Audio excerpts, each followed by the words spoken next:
Hello there, and welcome to episode 25 of the Or So She Says podcast. I'm back. Well, for now, kind of. A little bit. This is going to be the most unscripted episode that I have done to date. And I literally decided this week, I was like, I really need to record this podcast before I actually forget. Because everyone has been like, when are you going to record the episode about your birth story? And I was like, okay, I really do need to do it now. We are officially 14 weeks postpartum. And I was like, right, okay, I really need to record this episode before I forget some of the finer details. Also, I did want to wait until I was in a more neutral place about the birth as well.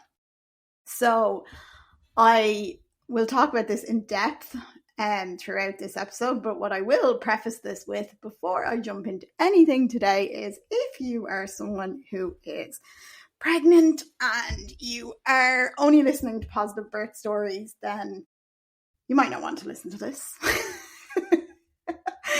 Because in all Nerissa fashion, I am going to be extremely honest throughout this entire thing, and I'm not going to hold back either. So I will say that if you're someone who only wants to listen to positive birth stories where the women are having their home water births and they're literally having fucking orgasms as they're giving birth to their babies, this is probably not the podcast for you.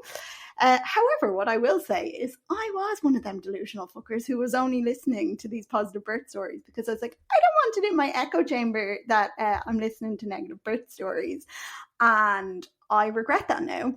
I wish I listened to a lot more like real stories instead of all the stupid shit I was seeing online of people breathing out their babies. And then I was like, oh, I'm totally going to have that experience because I did all of the prep.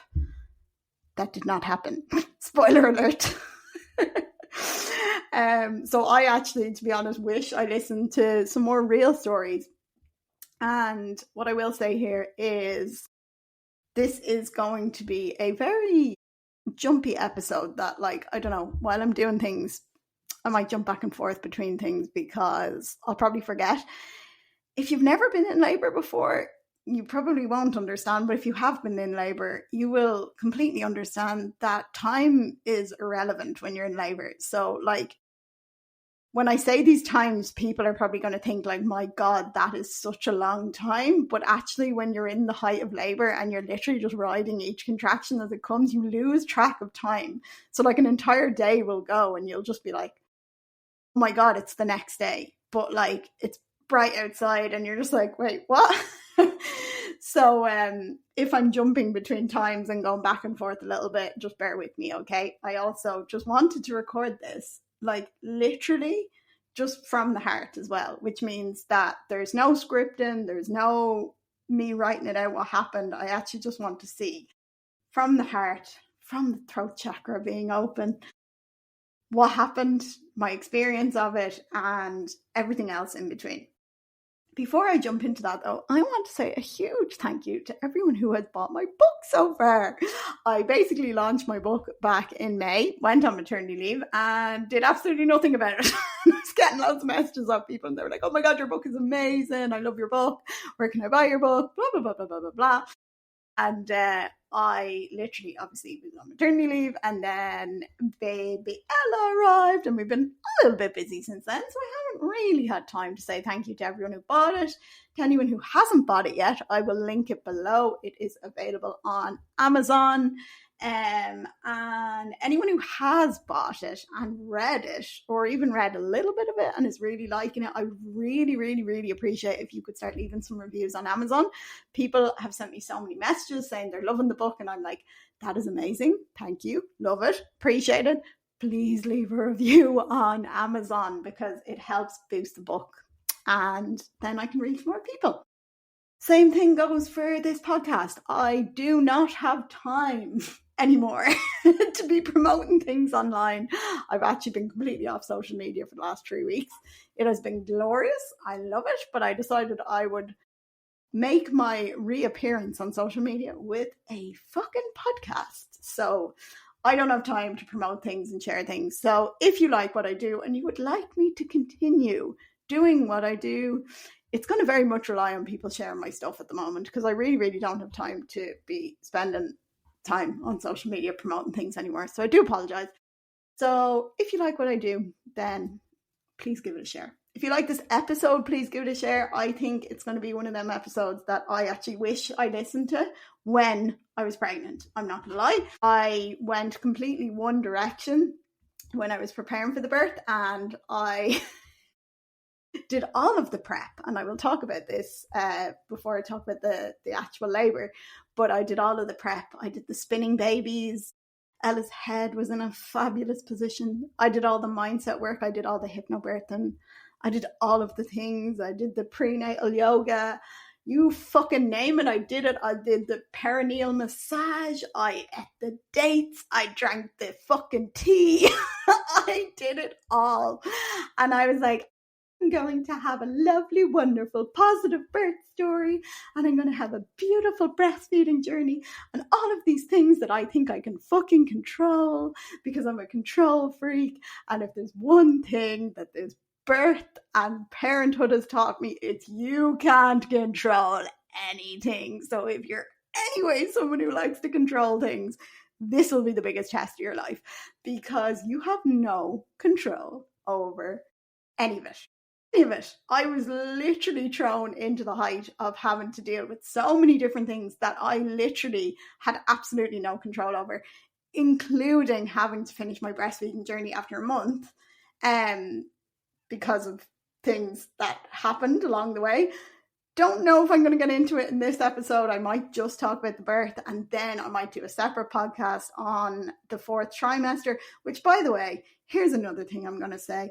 If you're pregnant and you're spending so much time thinking about your fucking birth plans, and you're doing all your prep for your birth and all, and so many people said to me, stop focusing so much on the birth and think about the 4th trimester, because that is genuinely the hardest part. And it is.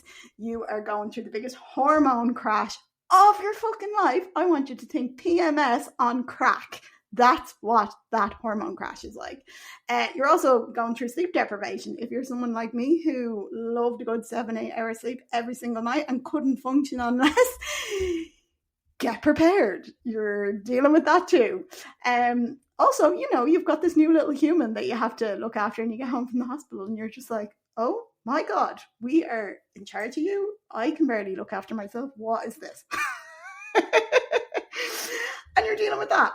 Everything else. So, like, my advice is pay more attention to the 4th trimester. Read the books on the 4th trimester. Read books on matrescence. I think that's how it's pronounced. And basically, it's that transition to motherhood. It's kind of like adolescence, but for mothers. It's the biggest transition you'll ever go through in your life. Your brain chemistry changes in the blink of an eye as soon as you have that baby. Nothing prepares you for that. And what I do kind of wish, no shade on parents now or anything, but I really wish more people told you before you had a baby about how hard it actually is, instead of just smiling and nodding when you're talking about things. And then after you have the baby, when you're like, my God, I'm sorry, I've done a lot of hard shit in my life. This is the hardest thing I've ever done in my life. Most rewarding, yes, but hardest thing I've ever done in my life. And people smile and go, yeah, I didn't want to say that to you before you had the baby. And you're like, why not? I'm sorry, why not? And people are like, because if people talked about how hard it actually was, people would stop having kids. And obviously it's the most rewarding thing, and you will have this child and you will love them more than anything. Like, I've literally thrown myself in front of 500 buses for Ella. She's the fucking most awesome thing I've ever seen in my life. She's amazing. But no one prepares you for how hard it is. And I kind of wish more people talked about how hard it actually is, because then you would feel like less of a failure when you're really struggling in them first few weeks. Because I don't care, unless you're in one of these countries where you are surrounded by your entire family in the first 40 days, which is a really cool thing. Most people are going to really struggle. And I don't say this to put the shits up you. I say this to make you feel okay on the days you're struggling, because it is really hard. And I wish more people told me at the start how hard it actually is, because then on the days where I was finding things really hard, I probably wouldn't have been like, oh my God, am I the only one who finds this really hard? Like, what? So I say this with love, not with the notion or anything to make people scared. It's actually to console people, because I'm like, you know what, postpartum is hard, and the fourth trimester is really hard. You're going through so much in that fourth trimester, and if more people actually openly talked about how much they struggle, instead of going on like it's just a bubble and everything is perfect, then less women would feel so alone on the days where they're really, really finding things hard. And I think that's really important to talk about, but I will discuss this further in the next episode. Let's take it back and take it to the birth story. So I was 38 weeks pregnant and I started getting some contractions. So 2 weeks before Ella was born, my mom went into hospital. She had a mini stroke. So needless to say, 2 weeks before Ella was born, life was pretty stressful. I was hobbling in and out of the hospital basically nearly every day, going in to visit my mum. I could barely walk. I was absolutely shattered. And really all I wanted to do was sleep and rest, but I was so stressed. I was like, I have the best neighbors in the world, and like literally shout out to my neighbors. They were incredible. They were looking after Tigger and everything. But like we had so much going on. Like I was packing my hospital bags. I was like, oh my God, I could go into labor any day now. I'm so tired. I was so stressed. And like I was going in and out to my mum in hospital. I was shattered. I was trying to go out and see the dog because I felt sorry for him, because I was like, oh my God, he thinks everyone's abandoned him. So then eventually I ended up booking him in somewhere, and he went to stay with this lovely family for like a week or two, and everything was grand. My mom's test came back. They were happy enough to let her go after being in hospital for a while. And I was like, look, do me a favor, mom, for my own peace of mind, can you just please go and stay with someone for a little while? Because the other thing was, like, we were like, there's no point in you actually coming to stay with us, because I could go into labor any day now, and then like I can't even look after you. I was like, I need someone who's able to like look after you. So my mom ended up going and staying with my auntie and uncle for a week. My mom was with my auntie and uncle. Tigger was with this lovely family up the road, and everyone was being looked after. And I was like, okay. So 17th of June rolled around, and it was Eamon's birthday. So a week before this, I actually started getting contractions, but they were very sporadic, not strong, coming and going, maybe one every half an hour for a little while, and then they just stopped, and then they completely went away. They were actually grand, like it was nothing. Eamon took the day off work because we were like, oh, this is it, it's happening. It did not happen. So then a week later, we went out for Eamon's birthday. That was the 17th of June, and went for dinner. And I didn't really feel anything, didn't really feel much at all. I was just extremely uncomfortable at this stage. So I was just going to be 39 weeks the following day. So 17th of June was Eamon's birthday. 18th of June, I was going to be, 18th of June, I was going to be bang on 39 weeks. So we went out for dinner for Eamon's birthday, and I just remember coming home and I was sitting on the floor because I was just so uncomfortable. Like, this is another thing, stop glorifying pregnancy as well. I was like, pregnancy is hard, like so hard. Okay, you have this brief window in the second trimester where you have your bump and you have energy and things are good and life is good. But then bam, you're in the third trimester, you can't walk, you're uncomfortable. I was crippled with heartburn for most of my pregnancy. Like, I was literally going around with a big bottle of Gaviscon. I remember, like, we were literally out for dinner for Eamon's birthday on the 17th, and I just had the bottle of Gaviscon on the table. I was swigging out of it. I was like, I don't even care anymore. Like, I actually just need to drink this like fucking water. I was crippled. It wasn't even spicy food. It was anything. I'd eat anything. And I was just like, oh my God. So the week before that, I was at the midwife, and she was like, ooh, her head is really low, and I don't know, I don't like to say anything, but she's like, I don't think you're going to go over anyway. So I was like, oh, okay, cool. Now, obviously they were like, we can't say anything, you might go over, but like her head was very low from like very early. So the midwives kept telling me, they were like, oh, you might go early. And I was like, okay. went out for dinner, came back, and I just remember being like, Tame, I actually am done with this now. I'm so done with being pregnant. I was like, I can't fucking breathe. I can't walk. I was like, I am crippled with heartburn. I can't get comfortable in the bed. I was like, I'd lie on my side. I tried to roll over. I was peeing every 10 minutes. I was just like, this is actually awful. Like, I was just talking to Ella in my tummy, and I was like, right, girl, let's do this. I'm ready. I was like, can we just do this now? Because I am just so uncomfortable. Obviously, she listened anyway. So then we went to bed that night. Didn't really feel anything. Did not notice anything at all. Went to sleep. Woke up around 12:30 and went to the toilet and was like, boom, floodgates opened. My waters broke. I was like, oh, right, okay. Because I'd had 2 experiences before where I was like, oh, I think my waters are leaking. Have my waters broken? People whose waters are broken were like, you'll fucking know when your waters break. And I was just like, oh, but what? And I was like, oh God, oh right, okay. It was like floodgates opening. Like, I was like, holy shit balls. It was like, literally the floodgates opened. Like, I was putting on a new pad, like the big maternity pads, every couple of hours. I think, like, they were just soaked. Like, I was like, how is there this much fluid in here? And so my waters broke. I think it was at like 12:30 on the Wednesday, which was the 18th, which was actually my dad's anniversary. So it was his 3-year anniversary.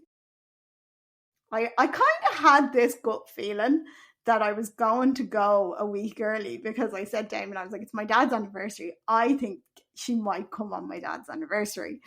So anyway, waters broke, and instantly, like within, I'd say 20 minutes, I started getting contractions. So sometimes your waters can break, you don't start getting contractions straight away, but I started getting contractions straight away.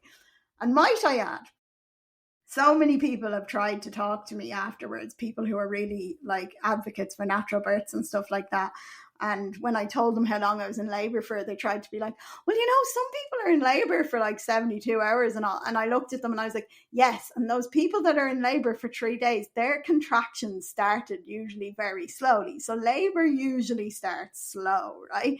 Whereby you might get a contraction, half an hour later, you might get another one. Like, I remember listening to all these podcasts and they were like, I was able to stay at home for like a day and a half. Like, my contractions were really spaced out. Like, I was able to go for walks. I was able to do this, that, and the other, blah, blah, blah, blah, blah. So my goal was to stay at home as long as I could. But like, my contractions came, and they came in fucking hard and fast. Like, they were consistent, like constant. So I was just like, whoa, I wasn't expecting it. Like, because I stayed up in the room, rang my doula and was like, my waters are after breaking. And she was like, oh, okay, I'll pack the bag, get ready. And she was like, how are you feeling? And I was like, no, I feel okay. And she was like, have the contractions started? So I started timing them. And I can't remember how often they were coming, but they were coming consistently. Like, I was getting quite a few every, like, within half an hour or whatever it was. Like, there was quite a few contractions. Now, I can't remember. It's mad. Like, this seems like ages ago now. And I can't even remember whatever the set thing for going into the hospital is, whatever amount of contractions you're getting in 5 minutes, every 5 minutes, or whatever it is. Anyway, but they weren't far off that from the start. So when people try to tell me labor is very slow and, you know, you have to kind of go with it, try and stay at home as long as you can, blah, blah, blah, blah. I was like, yeah, that was my goal, was to stay at home as long as I can. But I was like, oh my God, no, like, I have a very high pain threshold, and these contractions were coming in quite quickly and quite consistent. Like, they weren't every half an hour. Like, there was quite a few of them within half an hour. So I stayed up in the room as long as I could. I actually was watching Schitt's Creek, and what I did while I was at home is I had the winter flow breathing thing, which basically just adds a bit of resistance to your breath, but it's really good for, like, you inhale through your nose and then you exhale through the winter flow, and it's really good for giving you like something to focus on as well. And I got aiming to stick the TENS machine on, so every time I got a contraction, I'd hit the boost on the TENS machine, and I'd go in through my nose for 4, exhale out the winter flow for 8, and usually by the time I'd done 4 of them breaths, I'd rode the wave of the contraction, and it was fine. Like, they were there and you could feel them. Like, they weren't like this people are like, very mild period cramps. I was like, no, mine were not like that. Stop fucking deluding people that it's going to be a walk in the park as well, right? Like, just be prepared that your labor might be more fucking intense than you think it's going to be, okay? So I'm not saying this to scare people. I'm just saying this is the podcast I wish I listened to before I gave birth, because it would have given me a more realistic thing to expect. But I was like, whoa, these contractions are like quite consistent, like, and they're coming in quite frequent. So anyway, waited a couple of hours. My doula came over, Aisling came over. She came up to the room. She was like, how are you feeling? Blah, blah, blah, blah, blah. And I was like, yeah, I'm feeling okay. I was kind of riding the waves. I was trying to like have a little snooze in between. I was lying down, but obviously you're kind of nervous, you're excited, you're not really sleeping. But I was trying to like eat snacks and, you know, just stay in the dark room as long as I could, because I knew myself. I was like, usually if you go into like the brighter lights and stuff like that, like your contractions can slow down, because birth likes darkness and, you know, melatonin and stuff like that. So I was trying to stay in the room as long as I could with the curtains closed and everything. Hilarious, because now when I think back on it, there was nothing fucking stopping that labor. I was in the bright lights, everything. The contractions were just like, oh, we're coming. I was like, oh, it didn't really matter if I had the sunglasses on or not. You were just going to keep coming anyway. So anyway, I stayed up in the room, and I'd say it was about 12 o'clock then. So my contractions started around 12:30 on the Wednesday morning, say like Tuesday night, Wednesday morning.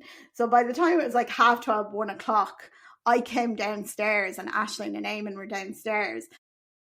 And I was like, okay, I feel like maybe I should go to hospital. I was like, look, I know we're trying to stay home as long as we can, but I was like, these contractions are actually starting to ramp up, and I was timing them. And the time was, remember what the thing is. Jesus, you'd swear I never did the antenatal classes now.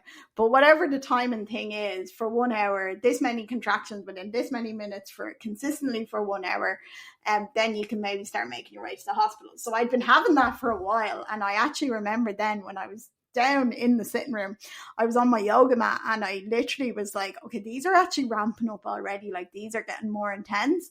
And this was only 12 hours into the labor, so I was like, oh, okay, right, like these are getting a bit more intense to kind of deal with. Like I was like, I'm breathing through them, but they're ramping up. So Aisling was doing like the counter pressure on my hips, and this was helping. But I kind of said, look, I think we should go to hospital. I was like, this is not slowing down, like this is quickening up. So they were like, great, whatever you want to do. So we got into the car, went to the hospital. I was I was like, oh God, I wish we had a photo of what I looked like. I had my dad's like blackout sunglasses on, and an eye mask on my head. So I was putting the eye mask over my eyes when I didn't have to walk anywhere, and I had the sunglasses on my eyes when I had to walk places to keep it dark, because I was like, oh, I don't want the contractions to slow down or anything. So it's so funny when I think about it now, all these things, right?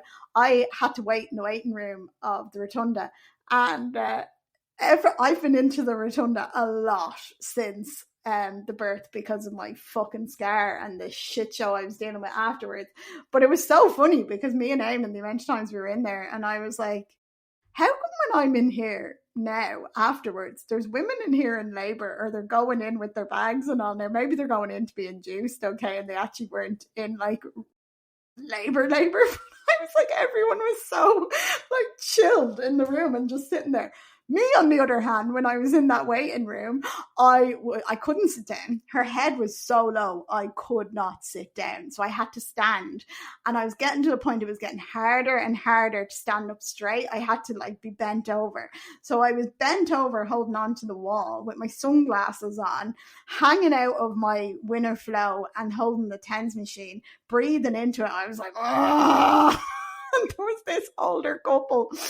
I'd say they were there to visit their grandchild, and obviously the winter flow, if you don't know what it looks like, Google it. It kind of looks like a vape, and I'd say they were giving me filthy looks. I think they thought I was hanging out of a vape in the room, which is hilarious when I think back on it now. I was like, now I was in my own world. I didn't care. I was like, get me into this room. Like, I was like, for fuck's sake, I can't sit down like in this waiting room. I had to just stand, and I was swaying, and I was like, oh, sweet mother. Like the things you'd actually see in the movies of the people like swaying, and I was like, now for all the people who were only newly pregnant and in there getting scans now, I gave them a realistic view of what labour was going to look like, because I was literally hanging over the wall with my hands on the wall, pressing the TENS machine and breathing, and I was like, so eventually, anyway, they brought me in, triaged me, and they have to put the monitor on you for a certain amount of time. They have to monitor the contractions, monitor baby's heart rate, and obviously do a vaginal check if you want one. So I was like, yeah, and this was fine, and I was in there, and when she came back in, she was like, oh, these contractions are coming like very consistently, and they're coming quite hard and fast. She was like, is this your first baby? And I was like, yeah. And she was like, oh, she was like, this might happen really quickly for you. And I was like, oh, great. Fabulous. Now, they asked me what time my waters broke at. I told them my waters broke at 6:30 in the morning, even though they actually had broken at 12:30, because I knew the minute I went into the hospital that I was going to be on the clock.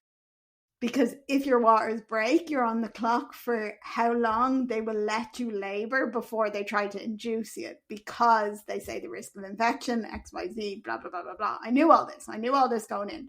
So I was prepared. I was like, and I do think, even though you'll see by the end of this, my birth did not go to plan, whatever. But what I will say is I will still be an advocate for people should be very aware of their birth rights.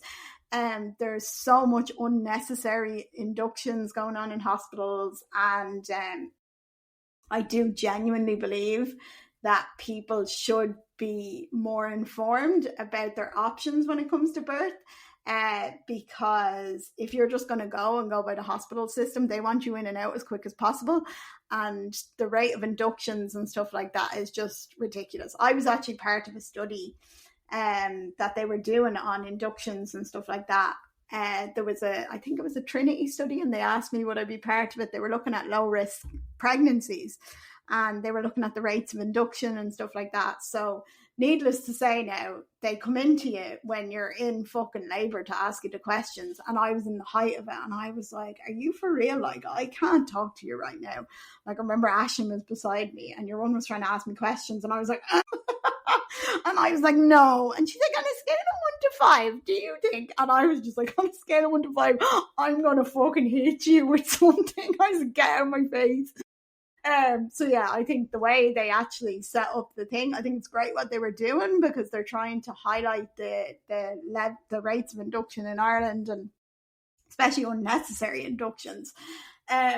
But I think they need to figure out a better way to be asking people like questions, because they rang me a couple of weeks after that, like, and I answered the questions on the phone, but I was like, here, you were asking me questions in the hospital, like when I'm in the height of labour, like what is the point of that? I can't concentrate, like, so I think you need to find a better way of asking the questions. Anyway, I do think it's very important that along with your antenatal classes, you do your due diligence and research natural births, right? As in, like, not even to be like, oh, delude yourself that it's going to go perfectly, like the way I did. But what I will say is I think it's really important to understand the physiology of birth. So I'm a big advocate for understanding how things work, big advocate for believing in our bodies and what they can do. But I'm also going to be a big advocate for letting things go as well. With regards to not being so stringent in this is how my birth is going to go because I have envisioned this and blah, blah, blah, blah, blah. Sometimes that just doesn't happen. That doesn't mean you're a failure. That doesn't mean that it's anything to do with you or anything to do with your baby or anything. Like, there will come a point when you're giving birth where you will be faced with decisions, and ultimately you have to make the decision that's right in the moment. And that's what happened for me. But I really, really did try my best, as you will see from the rest of this story. So anyway, I was in there and she was like, oh, I don't know, it's up to you. You're only 1 centimetre dilated. But she goes, you're fairly effaced. Now, if you don't know what this means, dilation is only one way that they are measuring.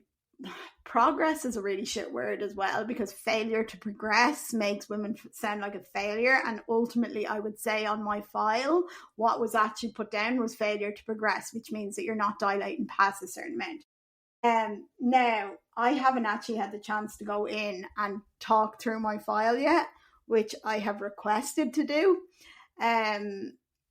I want a couple of questions answered. But ultimately, it's kind of, she said you're 1 centimetre, right? Now, in order to be in active labour, I think it's either 3 centimetres or 5 centimetres. I think they consider you to be in active labour once you get to 3 centimetres. Now, again, people will argue, especially the natural birth people will argue that it's not a very accurate way of measuring people's progress, because they're measuring this with their fingers, right? So like how accurate you can be with your fingers is debatable. However, if you're gonna go into the hospital, you have to be prepared that this is how they're measuring your progress, okay? So anyway, she was like, look, it's up to you. You can go home if you want. They'll only admit you into your own room if you're in active labour. Now, my plan was always to go to the hospital, and if I wasn't in active labour, to go home, because I didn't want to go to the antenatal ward where there's a couple of yous on the ward. However, this was the first what's the word? Oh, what do you call it when there's like something thrown in the way of something? Curveball. There we go. The curveball was, Eamon said, I thought you wanted to go home if you're not in active labour and you can't go to the delivery suite. And I was like, I can't do that drive anymore. I was like, these contractions are too intense. Like, I was like, I can't deal with driving back out of town and back into town again. I can't. I'm just going to go to the antenatal ward, as much as I didn't want to do it. And Ashley and Eamon were like, whatever you want to do, it's up to you. So I was like, right. So I went to the antenatal ward, and on the antenatal ward, it's about 6 people. It's not a very nice place to be. It's kind of like purgatory. You're like in between things, and you're like not in your own room. But at the same time, you're not at home either. So a lot of labour can kind of stall here. And usually if it stalls, that's when they're like, okay, we want to artificially break your waters, or we want to induce you, and blah, blah, blah, blah, blah, all this, okay? But anyway, I was very adamant. I was going there. I had my eye mask on. I had my earphones on. I had my vision board, which everyone kept complimenting. They were like, your vision board is beautiful. I was like, fuck the vision board. I didn't even look at it once. It's so funny. I highly recommend having a lot of tools in your toolbox for birth. You might use half of them. And the ones you think you're going to use, you probably won't use. And the ones you don't think you're going to use, you're going to be like, these are my saving grace. Now, as soon as I got admitted and I was on the antenatal ward, they gave me gas and air. So the winter flow got fucked away, of course, because I was like, gas and air over this winter flow means I can get a bit of a buzz going with the gas and air. So it meant that it still gave me something to focus on my breathing, but it was giving me a little bit of a relief as well. Gas and air is one of the only things that they'll offer you that doesn't actually like go through the placenta or anything, so it doesn't affect the baby basically. So gas and air is still considered like natural way to kind of pain relief basically. Now, as the contractions were going on, I was finding it harder and harder to stand up straight. So at this point now, I was probably in labour for, let me think, 12, I don't know. It was probably about 6 o'clock in the afternoon on the Wednesday, and I'd been in labour since 12:30 the Wednesday morning, Tuesday night. So I got to the ward, and I was just kind of happy that there was a bed and a chair there, and I had my birth ball, could not even go fucking near that because her head was so low I couldn't sit down. So if I was sitting on something, I had to actually sit like really forward, and it had to be like a solid seat or sit kind of sideways. And as my contractions kind of kept ramping up, I found I was just less and less able to stand up straight. So essentially the only positions I could be in was bent over, like leaning on the bed, or on my hands and knees. So I kind of was just riding each contraction. Now, in fairness, this sounds crazy if you haven't been in labour, but like I was going on 24 hours in labour, and that would have been the nighttime then. So we're talking Wednesday night, Thursday morning. And Eamon was able to stay in the chair and stuff like that. And literally I just kept listening to the same hypnobirthing tracks over and over again, because I actually just wanted to drown out the sound of the labour ward, right? Because there was people in there and they were screaming, and then people were like, I want the epidural, and blah, blah, blah, blah, blah. And people were getting like induced and all these things. And I just wanted to block it all out. So I had my eye mask on, I had my headphones on, I just kept listening to tracks. And I was kind of able to lie on my side a little bit at this stage. I was kind of dozing in and out. I wouldn't call it sleep, but in between the contractions, I was kind of able to rest my eyes a little bit. So this went on all through the night, and I don't know what time it was. I have no idea what time it was, but Eamon kept reminding me, you need to go to the toilet, you need to go to the toilet, because making sure your bladder's empty is really important for progressing the labour as well, because having a full bladder and stuff can kind of get in the way. So he kept reminding me, go to the toilet, go to the toilet. I was like, okay. And he'd come to the bathroom with me. I remember I just kept checking the pad because I was worried, because I was like, sometimes there's a bit of pink in the pad and they want to make sure that there's no blood. And I kept asking them, I was like, is this okay? And they were like, yeah, that's fine. That colour's fine. They were like, you don't need to stress. But yeah, then I remember at one stage, so I don't know what time it was. It must have been the middle of the night, but we were going to the toilet. And I remember just dropping to my hands and knees, and I was like breathing. Now, obviously, I couldn't bring the gas and air with me to the toilet, so I didn't have the gas and air then when I was going to the toilet, and I just dropped to my hands and knees, and Eamon was like, what? Get up. And I was like, no, I actually can't. Like, I couldn't. I was crawling for a bit. I was like, ooh, and I was breathing through it. And then I was standing up and he was helping me go to the toilet. And it was just getting harder and harder to, like, I couldn't sit on the toilet. I can't explain it to people, like, because I don't even know if this is like everyone experiences this or what it was. It was just as it was getting on and on and on. I don't know if it's her head was getting lower and lower. Like, I couldn't sit on the toilet. It was getting harder. Like, I just had to kind of stand over it, but I also couldn't stand up straight. So yeah, as this was going on, then the next morning, the nurse came in to check me, and in fairness, they left me for like 12 hours. They don't come near you for like 12 hours unless you call them for something. Now, they check your blood pressure and they check the baby's heart rate. Everything was fine. They check that every so often, but as in they won't come and do like vaginal checks or anything unless you actually ask them to do it. So they came in anyway, and I was like, oh my God, I've been labouring all night. This is definitely going to be it. She's going to check me. She's going to bring me to delivery suite. It's going to be great. But she checked me and she's like, she goes, oh, I don't want to like deflate you. She was like, you're still only 1 centimetre dilated. And I was like, oh, for fuck's sake. So anyway, then 2 doctors came into me and they were just like, okay, look, your waters have been broken quite a while now. We really have to kind of think we might need to bring you over to be induced if you don't get into active labour within a certain amount of time, blah, blah, blah, blah, blah. And I remember being like, oh God, I really didn't want to be induced. Like, it was the one thing I really, really didn't want. I did not want the oxytocin drip because I knew it's supposed to be fucking horrible. But I also really was trusting that what was meant to be would be in the right time. But also, and what I will argue here, because I was very, very adamant that I was going to do this all naturally. And part of me was like, maybe if I had a home birth, it may have been different. But actually, honestly, my contractions were so fucking intense for so long. I don't actually know how much longer I would have been able to labour for. By the time Ella was born, I was in labour for 48 hours. And now that to people sounds like a lot if you haven't given birth. If you've given a natural birth, you'll be like, oh, well, I was in labour for 72 hours. And my response will be, yes, but how intense were your contractions from the start? Because mine was really hard and fast from the get-go. There was no let up. So like, even by 24 hours into my labour, like, my contractions were so intense. Now, I was able to breathe through them, and what I will say is I was absolutely fine with the gas and air, but it was getting more and more uncomfortable and tiring because I could not lie down. Like, I had to either be on my hands and knees or I had to be bent over the bed. Aisling and Eamon were tag teaming, like, counter pressure on my hips. Like, I was swaying. I couldn't sit down and I couldn't lie down. It got to the point then where I was coming up to like 30 hours where I couldn't actually lie down at all, because every time I went to lie on my side, I was getting sick or I was gagging, because whatever way, she did not want me lying on my side. So I tried to lie on my side, and next thing I'd be like, ugh. So the most comfortable, relaxing position for me was actually on my hands and knees, which is not a rest.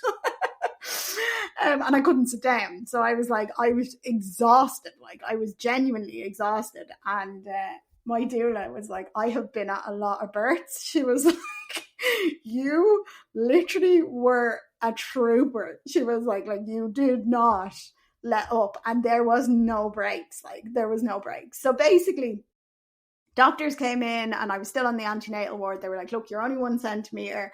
We really need to start thinking about inducing you, blah, blah, blah, blah, blah. This made me really sad. And then a woman came in and she was like, look, we would like to check if all your waters are broken, okay? Now I said, can you go away?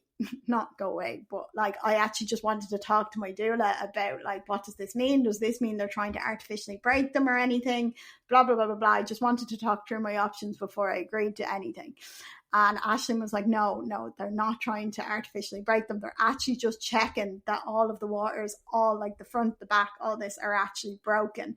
Because if they're not, then maybe if they break the other ones, it might speed it up a little bit. So I was like, right, okay. So she checked and your one checked and she goes, no, all your waters are actually broken. So she was like, that was a good thing. But she was like, okay, look, we're going to give you another little bit of time here. She goes, there's no room available yet, but once a room becomes available, we have to bring you over to the delivery suite and we're going to have to induce you. So the minute I heard that, I was like, right. Aisling was there and Eamon had gone to take a little break. He actually went home for a bit of a sleep because he'd been there all night.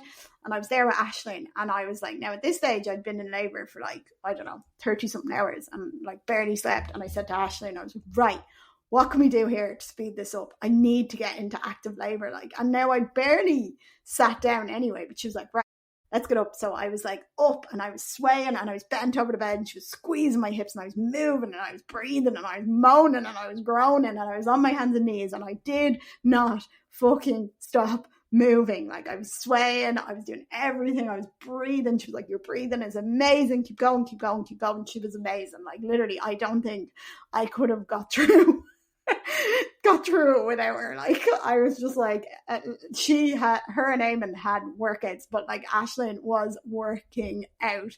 Like she literally like was, oh my god, like the biggest workout ever because she was just counter pressure on my hips the whole time. So anyway, they brought me over to the delivery suite, checked me, and they were like, you're actually 3 centimeters dilated during active labor. So I was like, yes, I was absolutely buzzing. Now we were probably coming up to, let me think. See, time just disappears when you're in labour as well.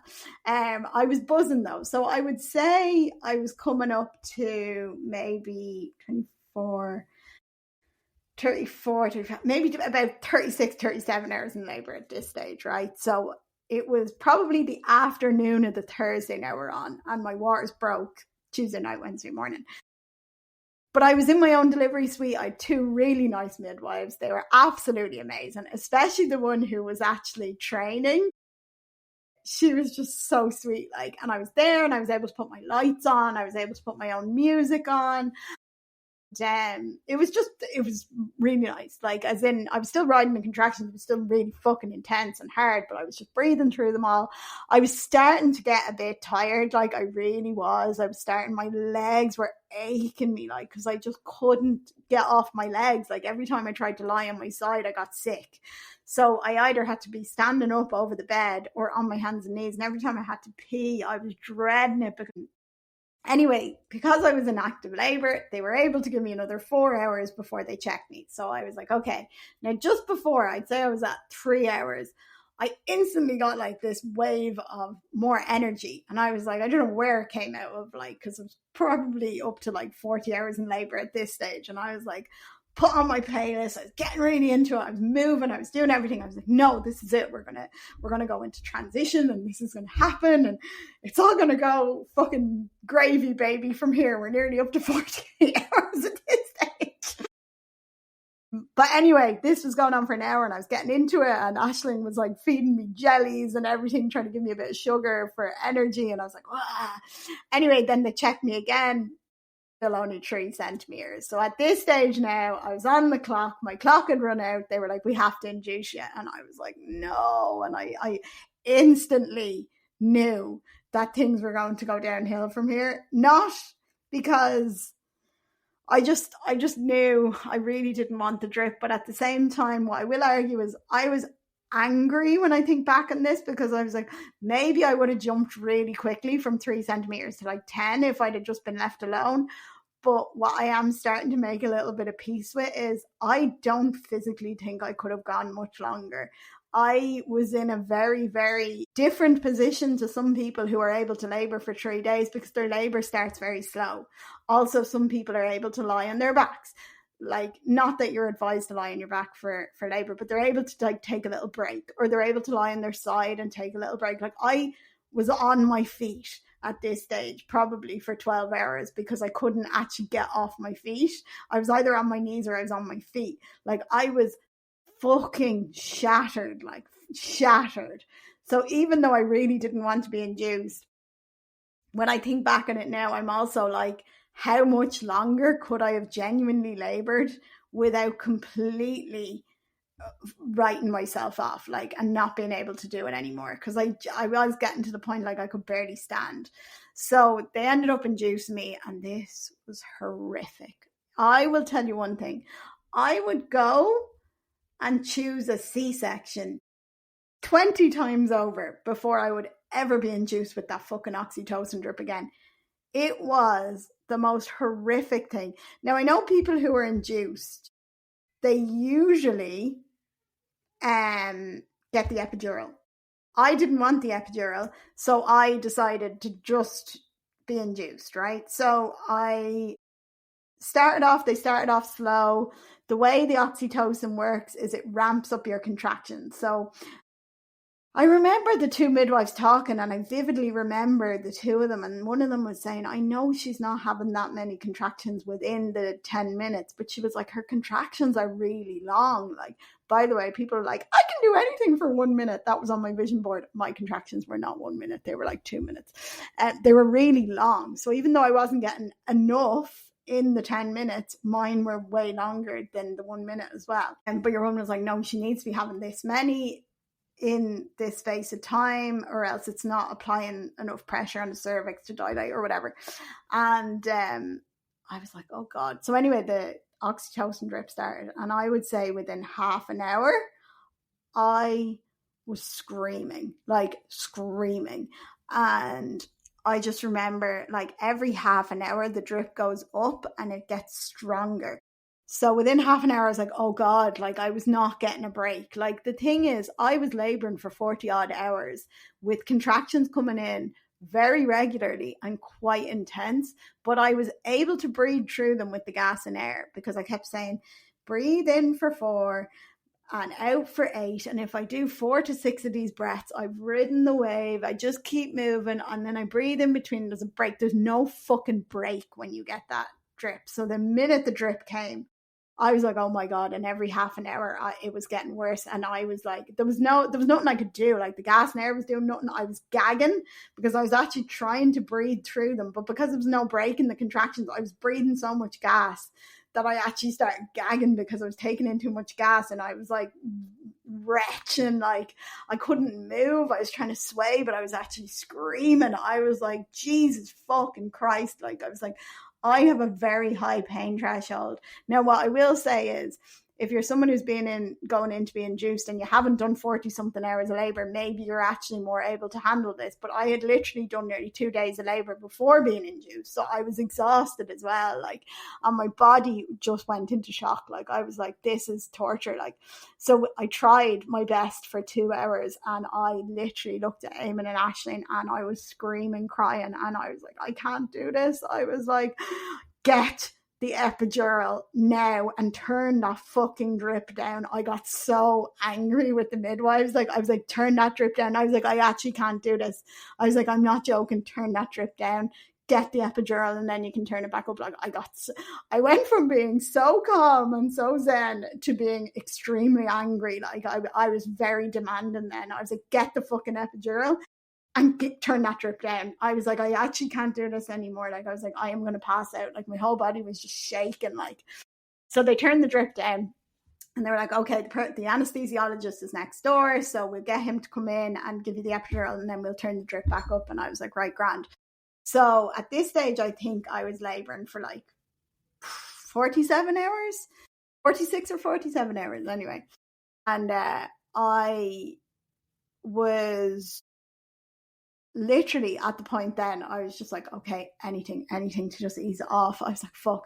So your man came in anyway. And the funniest thing ever is if you've already been in labor or you got the drip and then decided to get the epidural, the funniest thing is, like, what you actually have to do to get the epidural is stay completely still because they're injecting a big fucking thing into your spine. And you're like, all right, okay, yeah, no bother. So they were like, okay, so stay still here. Also, like, let us know if you're having a contraction and we'll stop. And I was literally like, my whole body was shaking because it was so fucking traumatized and exhausted. And your man was just like, okay, and stay still now. And I was like, oh my God. And he was like, and let me know if you're having a contraction and we'll stop. So anyway, epidural went in. That was fine. And actually, as soon as the epidural kicked in, and I was just like, oh my God, instant relief. I was so against the epidural because it does actually go through the placenta and the baby does get a little bit of it. I really didn't want it. Not that I'm planning on having any other kids, but what I will say is, shout out to the epidural. Totally understand why people get it. Especially if you're being induced. Natural labour, maybe not so much, because honestly, I do think I could have rode out the contractions. But if you're being induced, just get the epidural. Don't be a martyr. It's fucking torture. So anyway, yeah, they did that anyway, and the epidural kicked in, and I actually lay back on the bed then for the first time, and I was like, oh my God, this is the first time I was like lying back and just able to breathe for like hours. And I was like, oh my God. And I actually they were like, okay, we're going to start turning the drip up again. Now, Ella did not like the drip. Mammy didn't like the drip. Ella did not like the drip either. We monitored her. I was on continuous monitoring the minute I went to the delivery suite because my water's been broken. And her heart rate stayed perfect the whole way through.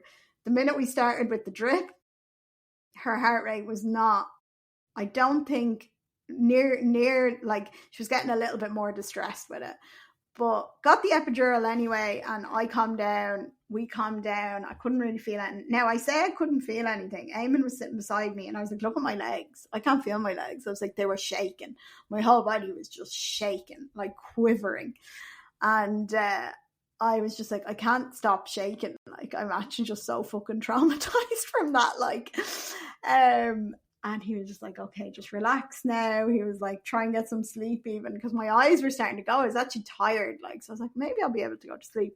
So I actually started to doze off. And the minute I dozed off, I was surrounded by a load of doctors shaking me. And they were like, no, Nerissa, you need to wake up. You need to move on your side. Ella's heart rate. Well, they didn't say Ella, but they were like, baby's heart rate's after dropping, blah, blah, blah, blah. Sit up. Freaked the shit out of me. I started shaking again.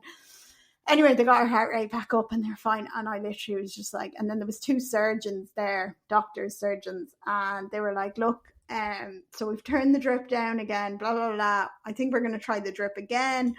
And I was like, no, you're fucking not. I was like, this baby does not like this drip. I was like, this drip is horrible. They were like, other option is C-section. I was like, but the fucking theatre, get this baby here. I was like, she is distressed. I am distressed. And doing this drip one more time is not going to get us anywhere. I have been labouring for 48 hours now. I was like, I didn't have anything left in me to give. Like, I'd had so many traumatizing experiences at this stage that I was just like, you need to just get her here because I can't breathe. I was like, literally just booked a theatre. So they were like, are you sure? And I was like, yes, please. I was like, turn that fucking drip off. I was like, and get me to the theatre ASAP Rocky. So they were like, okay, yeah, if you're sure, you just need to sign this form, blah, blah, blah. I was like, right, fine. And then we had a little bit of calm time then before we went to the theatre, and we went down, and at this stage I was delusional. I was so exhausted. I was so traumatized. I was so worried about Ella because her heart rate had dropped then at that stage. I just wanted her here. And I was just like, oh my God, this just needs to be over. Like, I was like, this is not how I envisioned this at all on my vision board. This is literally everything that I said that I didn't want to do has happened. But anyway, that's birth, and that's just the way it is. So we ended up going to the theatre, and the really, really beautiful thing about this, when I think about this in hindsight, is when I came into the theatre and she was being born, Can't Help Falling in Love with You was playing on the radio randomly. And that is mine and Eamon's planned first dance at the wedding song. And this was literally playing Elvis on the radio when I was going in. And I was like, oh my God, that's so beautiful. And I had this notion that I was going to play this particular song when she was born, George Ezra's song, Hold My Girl. But actually now, that song is now my song for her, which only has kind of set in the last couple of weeks that I was like, oh my God, that's actually such a nicer song for you, Ella. I was like, and the chances of that playing while you're born on a random radio station in a theatre, and it was already the song that we'd planned for our wedding dance song, was quite magical actually. So she was then born at 11:10 p.m. on Thursday the 19th of June. So it worked out that Eamon's birthday is the 17th, my dad's anniversary is the 18th, and then Ella was born on the 19th. So it's literally the most significant representation of birth and death, because I was like, oh my God, literally the day after, it's like death, rebirth.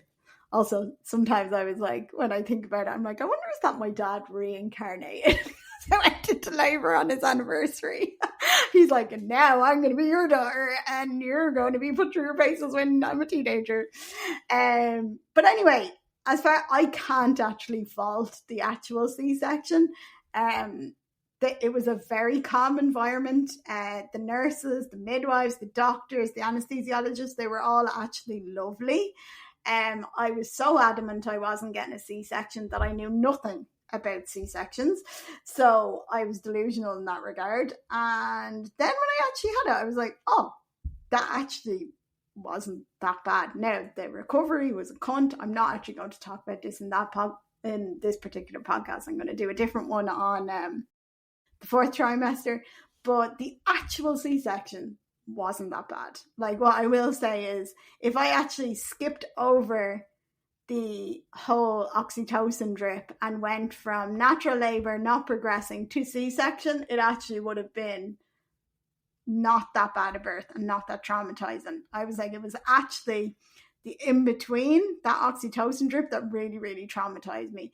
And Ella did not like that either. So it was so funny. Like, literally, Ella was born and instantly she was like, ah! Full set of lungs, and she grabbed Eamon's hand and all. And it was just, the only thing I will say is I felt like I was robbed of that magical birth experience where you have the vaginal birth and it's like apparently the most spiritual fucking thing ever. However, when I actually talked to women who've had vaginal births, they were like, spiritual fucking not. You're still in agony. And they were like, you didn't miss out on anything, don't worry. And I was like, all right, okay. Because she was put on my chest, but at this stage, we're talking 48 hours. Like, I was absolutely not with it at all. Like, she was on my chest, and I was just like, what has just happened? I was like, she is amazing, but I was so, like, not with it. Like, and then all of a sudden, you're sewn up, brought out to this little room, and they're like, okay, see if she'll latch. And I'm just like, wait, what? Sorry, what's my name? Where am I? Baby, what? Where? So I was trying to get her to latch. Also, like, you've just had major abdominal surgery. Like, you can't fucking move. You have a catheter up you, like, oh, mental. And then you're brought to this ward. And if it was daytime, I don't think it would have been as intimidating because your partner could have stayed, but it was nighttime, like, so your partner can only stay for like 10 minutes and then they go, and then you're left in this tiny little cubicle thing with this newborn baby that you're looking at, and you're like, sorry, what? Like, everything is so surreal. And people will talk about like this bubble, and what I will argue is, don't be dismayed if you don't feel like it's a bubble if you've had a very traumatizing birth, because I was more left being like, what has just happened? Like, what has just happened? Like, what day is it? What time is it? What is my name? Now, my saving grace was I got to the postnatal ward, and this girl was looking at me smiling, and I looked at her and I was like, I wasn't sure if I was seeing things, because obviously I'd had like the anesthetic and all this stuff, and I was just so tired, and I was like, what has happened? And I was like, am I seeing things? And she was like, no. Hi, Nerissa. I was like, oh my God, hi. A girl I went to school with, and she was actually the midwife, and she was on that night. And I swear to God, she was like my guardian angel, because like that whole night, you're just staring at this baby and you're like, what? And you don't know, they're making noises. You're like, should I try and latch her? Like, it's just such a blur. So like, obviously you've had a C-section, you can't move either. So I had to keep ringing the button to get her, to put her on my chest to see if she'd feed as well.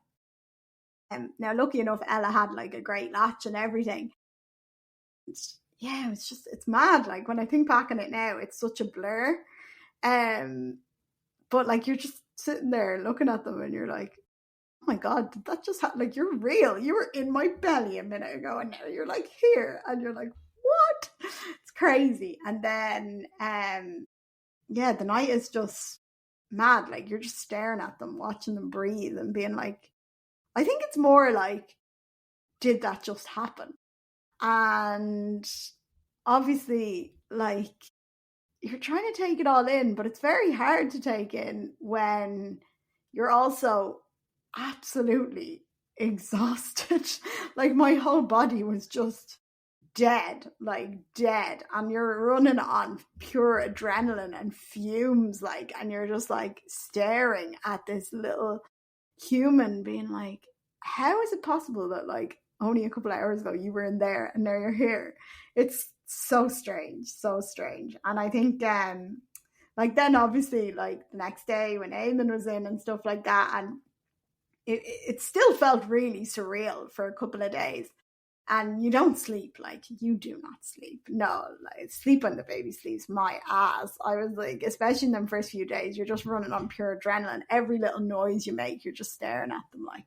So it's crazy. It's a crazy feeling. And everyone's birth story is different. And I definitely felt like I was robbed of an experience that I had convinced myself that I was going to have. So it's taken me a long time to record this because I actually was very angry about the birth for a while.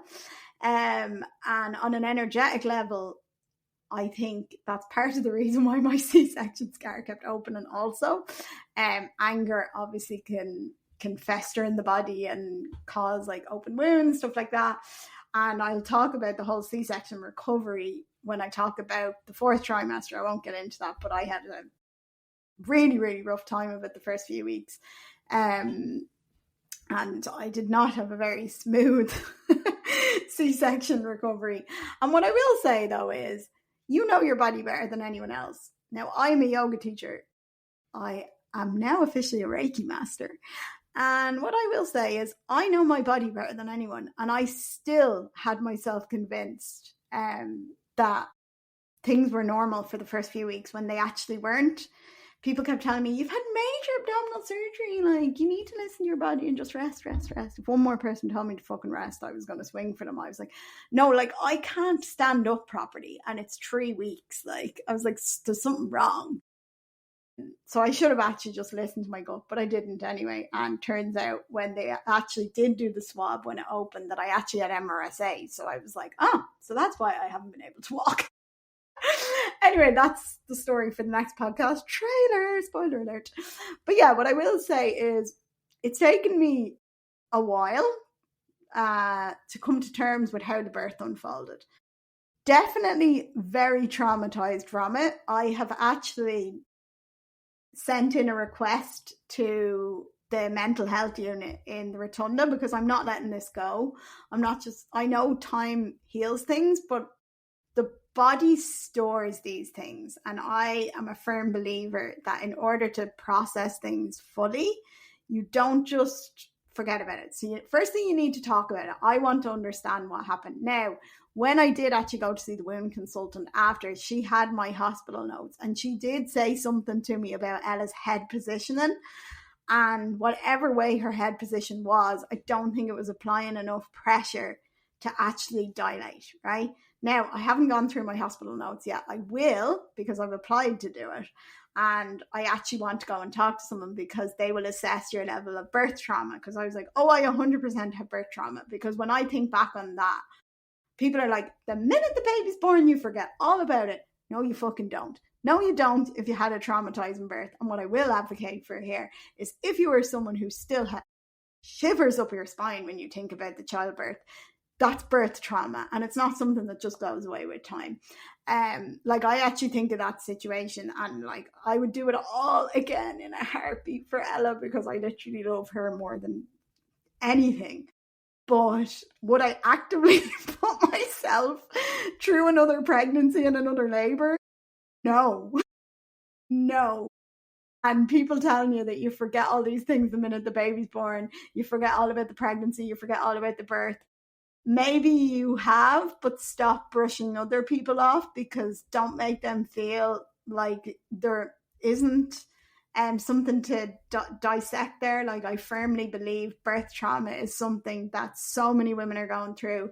I got so many messages from women over the past 14 weeks of really traumatizing birth stories, really traumatizing postpartum things that happened with their wounds, with C-section scars, with infections and all this stuff. And just because women are giving birth every day does not mean that it is okay to just brush over these things and forget about it and disregard that this actually is something that lives with you. If you have gone through a traumatizing experience, it is not just your mind that needs to process it. Your body stores trauma. So, like, your body is going to store this, which means this can come out in ways in the future if you do not process it fully now. So on an energetic level, I have been working through a lot of things doing Reiki. I have been doing a lot of like meditation and stuff like that. So on an energetic level, I am working through it, and I'm in a much better place now. On a mental level, I need to talk to someone, because I was like, I actually need to discuss things, because my rational brain needs to understand what happened and why it unfolded the way it did, because that's just how we are. We're humans. We need logical reasoning, and we want to understand things, even though birth is birth and it's going to go the way it's going to go. And everyone will get the birth they need, not essentially the one they want. But I do think it's really important to acknowledge that if you're someone who didn't exactly have a very positive birth, right, and you're feeling very uneasy about that, that birth trauma is a real thing. And I will be an advocate for this now, because I always feel like when I'm in the height of things, I can't see it. And then when I'm on the other side of it a little bit, I do see why I go through these things. I go through these things so I can be an advocate for other people to speak up about it. And I do think that this is something that needs to be talked about more, because this doesn't just go away. Like, I was like, this is something that will stop people having more kids. It's not saying you have to have more kids. Like, the thing about it is people ask me, they're like, are you going to have any more kids? Now, originally me and Eamon said we only wanted one child anyway, right?